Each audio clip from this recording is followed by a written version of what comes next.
Okay, I want you to picture the classic movie montage. You know the one I'm talking about. The training sequence. Exactly. The protagonist's at rock bottom, the music starts to swell, and then you get like 90 seconds of pure effort. Right, running up steps, studying late, wiping sweat off their brow. And then boom, cut to black. They win. They launch the company. They get the big round of applause. We love that sequence. It's so satisfying, so clean.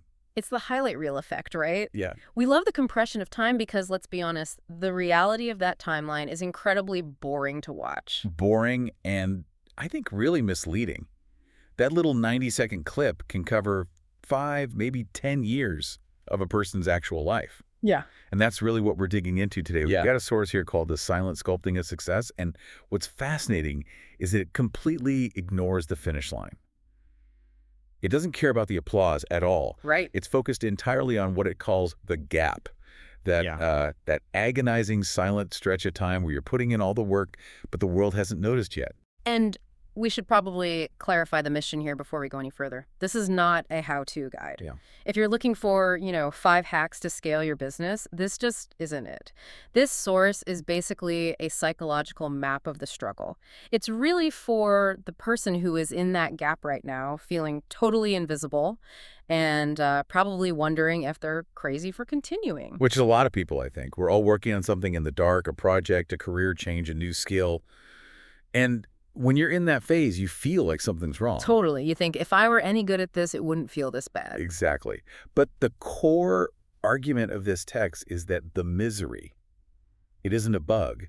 It's actually the architecture. And that's the key reframe. The source is basically saying that the silence and the invisibility, they aren't just obstacles you have to get through. They are actively building your capacity to handle success later on. But, and this is the scary part, I think, that construction process feels almost identical to failure while it's happening. 100%. So let's talk about that feeling. The source opens with the pain of being invisible.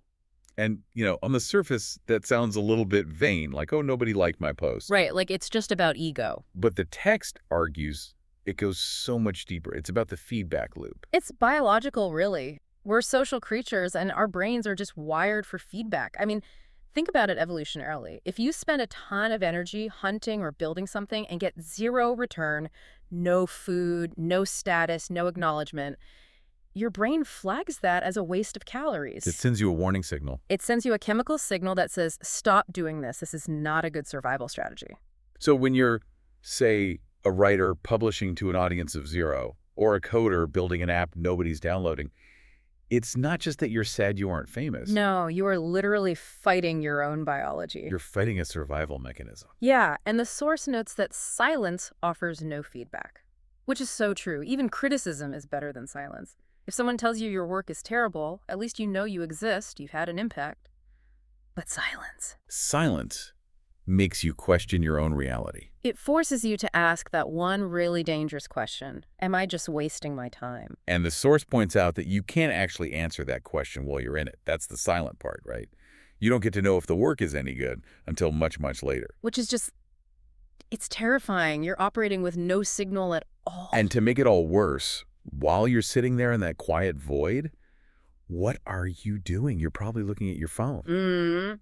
Which brings us to the pain of watching others move faster. And this isn't just simple jealousy, is it? No, it's what social scientists call relative deprivation. The source describes this specific agony of seeing someone else. Maybe they started after you. Maybe you think they have less talent, and they catch a lucky break. They go viral. They get the funding. They get that promotion. And you're still just grinding away in the dark. It's the same effort, different outcome problem. Yes. Yeah. And that is so toxic to the human brain. We want the world to be like a vending machine. I put in the dollar, I get the candy bar. Right. But when you put in your dollar and the machine just eats it, but the guy next to you gets a jackpot for free, that feeling, it breaks people. So why does the source highlight this part of it? Is it just to say, life's unfair, get over it? I think it's highlighting it because this is the first great filter. This is the phase that tests your locus of control. If you only work when the vending machine is paying out, you will quit the second it jams. The silence forces you to get rid of your need for external validation because, well, there just isn't any available. You have to find a different fuel source, one that isn't applause. Which is so much easier said than done, because while you're trying to find that internal fuel, you're also dealing with what the source calls the pain of self-doubt. Right. And I really like the distinction it made here. We usually think of doubt as this one-time hurdle. I'm scared to jump, and then you jump and you're fine. The whole do it scared narrative. Exactly. But the text describes doubt as a daily roommate. It's chronic. It's that voice saying, you're not good enough, you're too old, you should have picked a safer path. And you have to wonder, does that ever really go away? We assume successful people don't have that voice. But the source seems to suggest the voice doesn't vanish. You get better at arguing with it. Yeah. But here's the mechanism that I found really, really compelling. The confidence paradox. Oh, this was a huge point for me. I think most of us operate on this assumption that you need to build up confidence before you can take a big swing. Right. Once I feel ready, then I'll launch the business. We treat confidence like it's fuel, like you need a full tank before you can even start the car. But the source argues that confidence is actually the exhaust. The exhaust. Yeah, it's the byproduct of having already done the thing and survived it. You cannot feel confident about navigating a storm until you have actually navigated a storm. So looking for confidence before you start it's a logical fallacy. It's impossible. That completely reframes the whole imposter syndrome feeling, doesn't it? If I feel unqualified, my first instinct is to stop and go study more.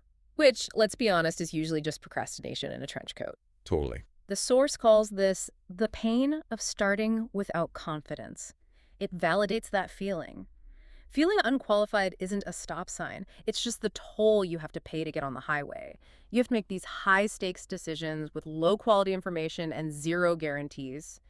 It's exhausting, but it's the only way that confidence loop ever begins. Okay, so you're fighting your biology in the silence, you're fighting your ego with comparison, you're fighting your own brain with self-doubt. Now let's add other people into the mix. The pain of being misunderstood. This is where it gets really tough socially. Yeah, the source lists all the usual suspects, friends asking, so when are you going to get a real job? Yeah. Or family worrying about your stability. It's so easy to get defensive about that, to feel like nobody believes in you. But the source offers this very generous interpretation of it. It says they don't see the vision. They see the risk. That's a great line. It is. When your mom is worried about your startup, she's not trying to crush your dream. She's looking at a person she loves who's walking on a tightrope with no net.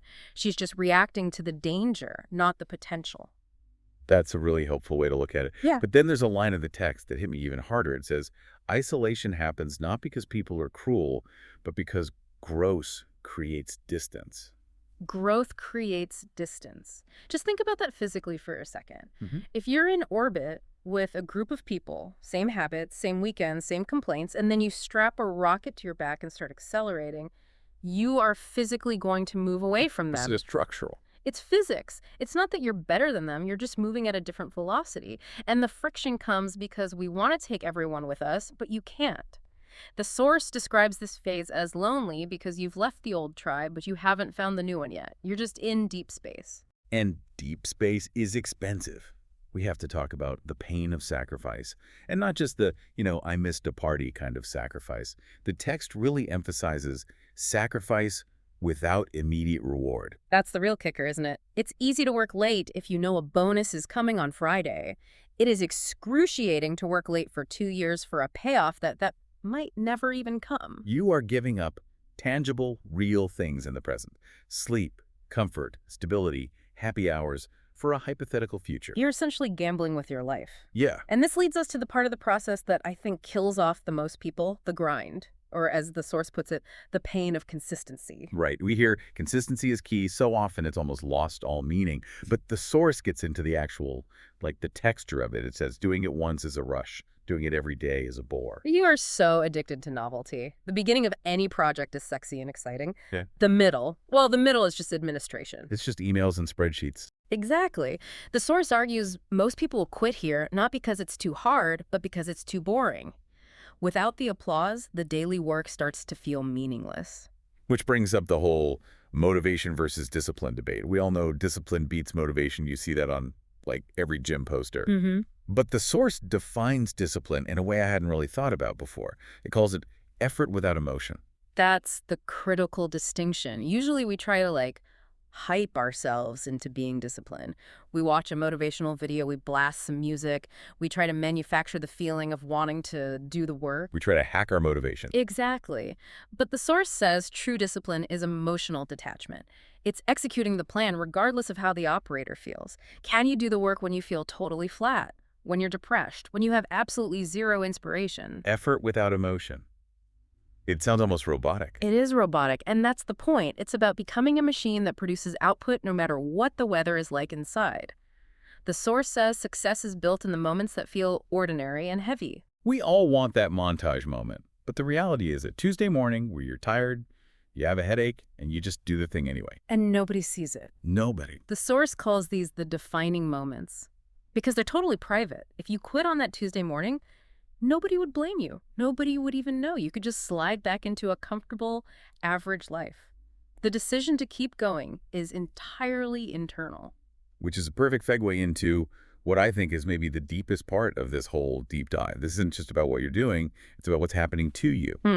The pain of identity confusion. This is the psychological danger zone. Yeah, we talked about being in deep space earlier. When you commit to a long-term goal, you enter this state of limbo. The text says, you are no longer who you were, but you are not yet who you want to be. It's that hallway feeling. You don't fit in with your old life anymore. The old comforts feel kind of small or suffocating, but you haven't owned the new life yet. You're just floating. And that is deeply, deeply disorienting. We crave an identity. I am a teacher. I am a banker. But when you are becoming something, you lose the safety of that label. The source even talks about grieving the self. We don't talk about that enough, do we? The idea that growth involves loss. We treat growth like it's just shopping. You're just adding nice new things to your cart. But real transformation is subtraction. You lose your safety. You lose your free time. You lose the version of yourself that was okay with less. And that is a legitimate grieving process. And on top of that grief, you have the pressure, the pain of responsibility. This is the dark side of being the founder or the creator. There is no one left to blame. That might be the heaviest sentence in the whole text. When you're on a standard path, you can always blame your boss, the economy, company policy. Yeah. But when you strike out on your own, every single failure has your name on it. If the ship sinks, you're the captain. And you built the ship. Yeah. That weight is crushing if you're not ready for it. Which brings us to the concept of faith, not in a religious sense, but delayed gratification as faith. Yes. It's the ability to work today for a future you can't see and that the data doesn't support yet. It reminds me of that Chinese bamboo tree analogy. Oh, yeah. You water it for 5 years and you see nothing. The ground looks dead. Then, in the 5th year, it grows 80 feet in 6 weeks. But you have to be the kind of psycho who's willing to water dirt for 5 years. You do. And most people look at that patch of dirt after 6 months and say, nope, this is broken, and they walk away. The faith is trusting that the growth is happening underground where you can't see it.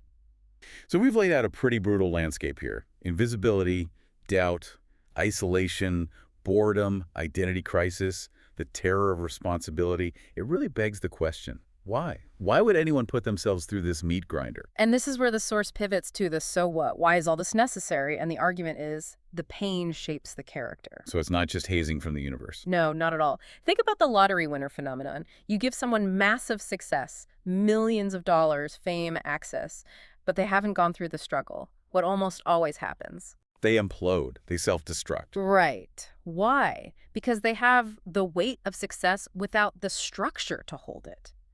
The source argues that this whole silent phase, the discipline, managing doubt, building resilience, it's all building your internal infrastructure. So the pain is the training. The pain is the structural engineer. It ensures that when success finally drops on you, you don't collapse under it. You learn humility in the silence. You learn focus in the boredom. You learn self-reliance in the isolation. You can't learn those things at the finish line. You can only learn them in the dark. There's a concept in the text that I found really helpful. It's called the quiet shift. It's the turning point. But notice it's not an external turning point. Your bank account doesn't suddenly change. The audience doesn't just show up. The shift is completely internal. It says you stop asking if it's worth it. And you keep going because it's who you are now. That is the moment the transaction ends. You stop working to get something, and you start working because you are It something. becomes existential, not transactional. And that is when you become dangerous. That is when you become unstoppable. Because if you don't need the applause to keep working, then nothing can stop you from working. The silence completely loses its power over you. And paradoxically, that's usually when the results finally start to show up. Because you've finally built a vessel that's capable of holding them. Like the source says, the pain makes sense later. You look back and you realize the waiting taught you patience and the doubt taught you conviction. Nothing was wasted. I do want to circle back to the risk, though, because we have to be honest here. Not everyone who goes through all this pain makes it to the other side. Survivorship bias is a real thing. That is the elephant in the room. There are people who grind in silence for 10 years and the bamboo tree never shoots up. That's the absolute terror of the silent phase. You can't distinguish the pain of growth from the pain of wasting your life until you're already out of it. That's a heavy reality. So what do you do with that? You focus on the only thing you actually control, the character that's being built. Even if the big external break never comes, the person who can endure silence, who can master their own mind, who can work without applause, that person is formidable in any context. The success might look different than you imagined, but the capacity you built is yours to keep forever. So if you're listening to this and you are deep in that gap right now, if you're feeling the invisibility, the boredom, the fear that you're wasting your life, The message from this source is pretty clear. You are not necessarily failing, you are in training. That sensation of struggle isn't a sign that the path is wrong, it's the sensation of the sculpting happening. you're being carved. Yeah, And getting carved hurts. it does. But the source ends with this plea, basically. You are closer than you think, don't leave now. It's urging you not to quit 5 minutes before the miracle happens just because you couldn't see the progress happening underground. It's a lot to process. But for me, it changes how I look at a bad day. It stops being suffering and starts being, I don't know, reps. Exactly. It gives the pain a purpose. And purpose makes almost anything endurable. I want to leave you with one final thought to chew on this week. We spend so much time wishing for the fast forward button. We want the montage to end so we can just get to the trophy ceremony. We want the result without the process. Yeah. But based on everything we've talked about today, the version of you that can actually survive that success is being built right now in the messy, boring, quiet dark. So here's the question. If the success you want showed up today, right now as you're listening to this, before the pain finished its work, would you actually be strong enough to keep it? Or would it crush you? That is the question. Something to think about while you're grinding in the dark. Thanks for diving in with us. We'll see you next time.